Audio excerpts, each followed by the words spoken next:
Yes, guys and girls, welcome back to another episode. So it's another week, Monday the 11th of December. I hope you had a fantastic weekend.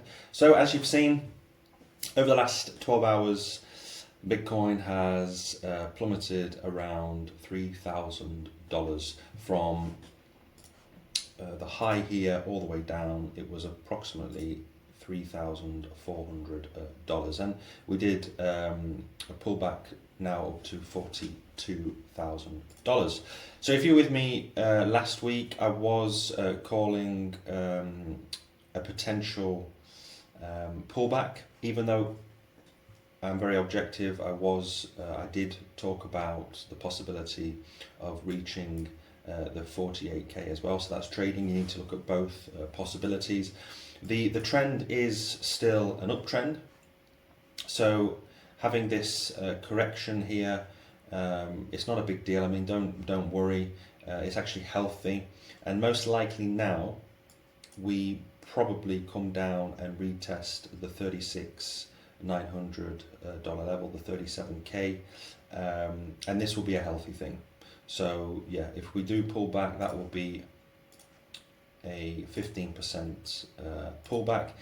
Again, I don't trade on the daily. I prefer swing trading, getting into new positions. So right now what I will be doing is I'll just be waiting for this 37k pullback, and then you put a long in here for the next leg up, and don't forget, put your stop losses just in case we do go a lot lower. So we have this candlestick, this wick here, and these tend to get filled up.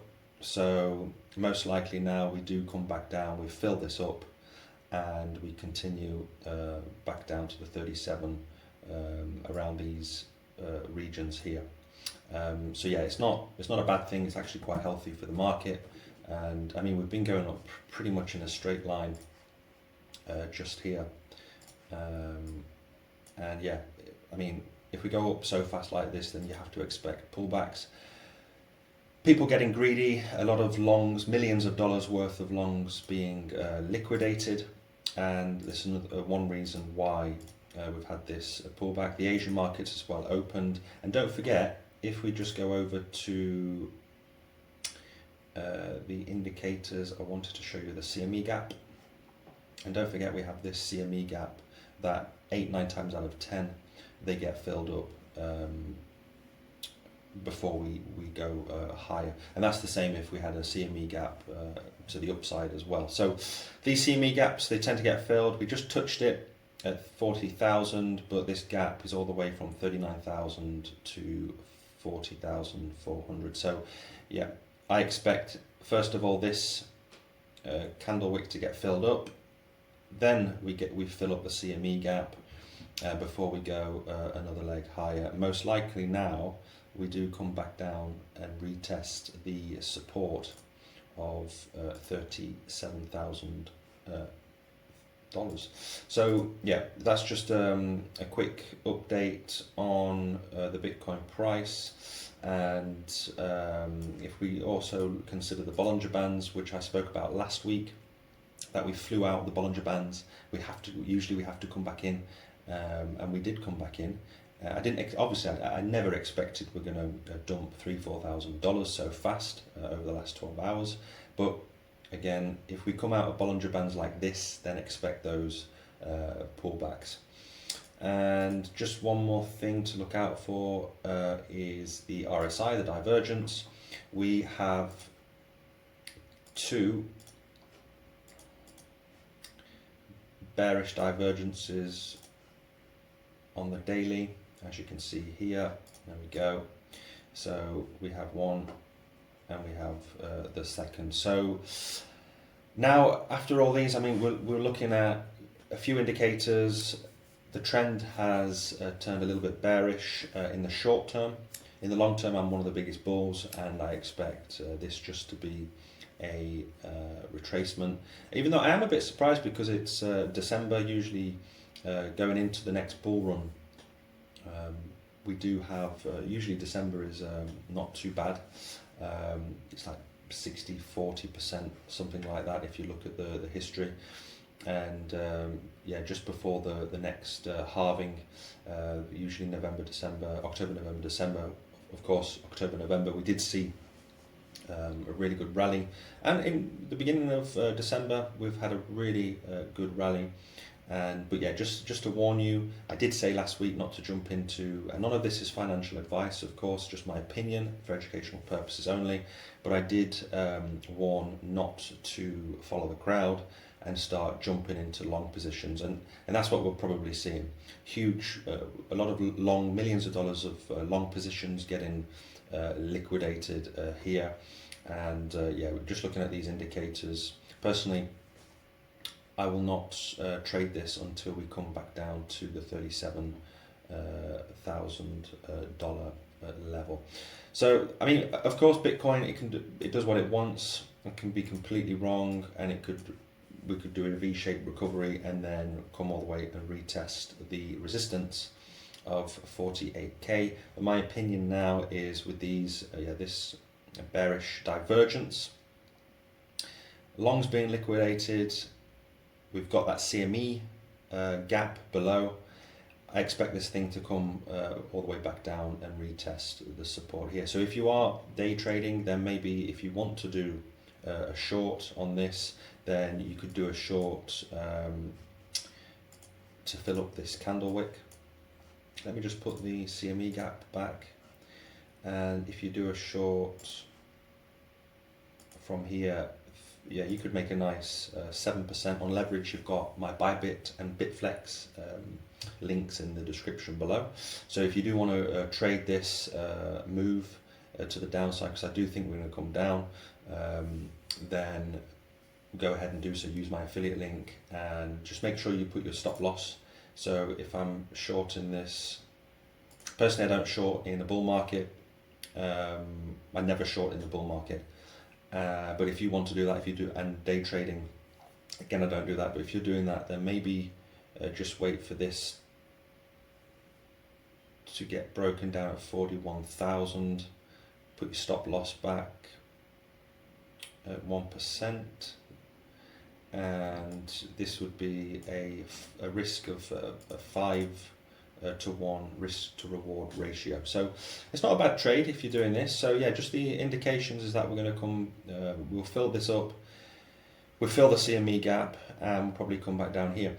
And if you do, if this does fill up and we fill up the CME gap, then you are 6% in the profits. Then maybe do a trailing stop loss, so that you do take some profits off the table, and then of course if we come all the way back down here, maybe jump out of that trade ready for that leg higher. But again, that's why I don't like shorting the market, because sooner rather than later we'll probably have that recovery quite fast going into the major bull market next year.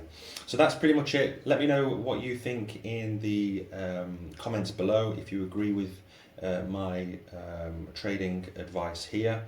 I'm always interested in what you say. I do read your comments as much as possible, and thanks to all those that do leave me comments. And yeah, if you can give me a thumbs up for the algorithm, that will be much appreciated. So just jumping over into crypto bubbles. Yes, again, Bitcoin dumped, so the rest of the space usually dumps. I'm surprised that we haven't dumped a lot harder with the altcoins. Okay, FTT is down almost 14%. Usually when Bitcoin takes that hit, usually altcoins go down a lot more. Over the week and month, everything's still pretty healthy, and yeah, I wouldn't be surprised now that we do see a major altcoin season, that Bitcoin just takes a breather, and then we're going to see these altcoins fly for the rest of this month of December. So just two quick shout outs into crypto gaming. I just wanted to talk about an old timer, so Gala Games. I had a few comments in some of my latest videos asking me to look at lower cap coins to talk about crypto gaming a little bit more. So I'm just going to quickly talk about two. So Gala Games, you probably know Gala Games, it's been an old timer. And the reason why I'm just highlighting this is it's got a huge community. They're bringing out so many games on Web3. Yes, they've had some issues in the past, you can check that out yourself. But I believe that Gala will definitely go back to its last all-time high of 70 cents. So just that alone, that is a huge rise in Gala games next year. If we do go back up to those levels of 70 cents, that would be like what, 20, that would be a 25x from here. So for me, it's a no-brainer. It's one of the biggest in the space, and I believe even though they had a little bit of bad press earlier this year, I think it was at the end of last year, again, you can check that out. I'd really like what Gala's doing. You can check them out on their website as well. They've got a huge community. They're always looking to innovate, loads of games, and also in Web3, I think it's the future in gaming. And I think Gala will be a really good leader in the space. The price right now is 3 cents, and the last all-time high was all the way at 72 cents. So I do expect next year that we do go back to the all-time high of 70, 71, 72 cents. I'm not going to give a prediction where I think it's going to be on this video. I think I did speak about a prediction in my, but you can check that out on my gaming videos. There's a folder on YouTube if you want to look at that. So this is something I'll be dollar cost averaging into, because yeah, I think we'll definitely see a 20-30x going back to the all-time high, and then I mean whatever happens after that, you've already made 20-25x just going back to the all-time high. So that's just a quick shout out to an old timer. One of the comments was asking me for advice on lower cap coins. They did mention Medieval Empire, so I'm going to mention it again.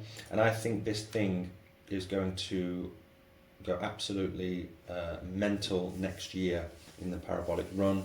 I mean, the market cap is only 2 million. I started dollar costing averaging into this just before it reached 1 million. Medieval Empires, if you like Age of Empires, these strategic games where you build, you battle, and the beauty of this game, the beautiful thing of this game is you have NFTs also in this. Again, you can check them out on the website. I spoke about this on a previous video, so you can go and check that out. And yeah, it's only 2 million in the market cap. It's not even worth 1 cent. And personally, I think this is going to go absolutely parabolic. And as you can see, it's around the 2,700 mark on coin market cap. So for a lower cap coin, this is definitely one that I will be looking into getting into over the next 6 to 8 months, and then just let this thing soar, because the community is getting bigger and better and stronger. I really like the game as well. People love these, Age of Empires, the strategic games where you can play for hours, you battle with your friends, and just the simple fact that it's in Web3, NFTs are going to go parabolic again. So mixed with gaming, I think Medieval Empires is going to do a really good job. I mean, Crypto Kids and other YouTubers like Carl from the Moon, I think Da Vinci and others, they absolutely love playing this, but also promoting it as well. And I really think that this thing is going to do ever so well.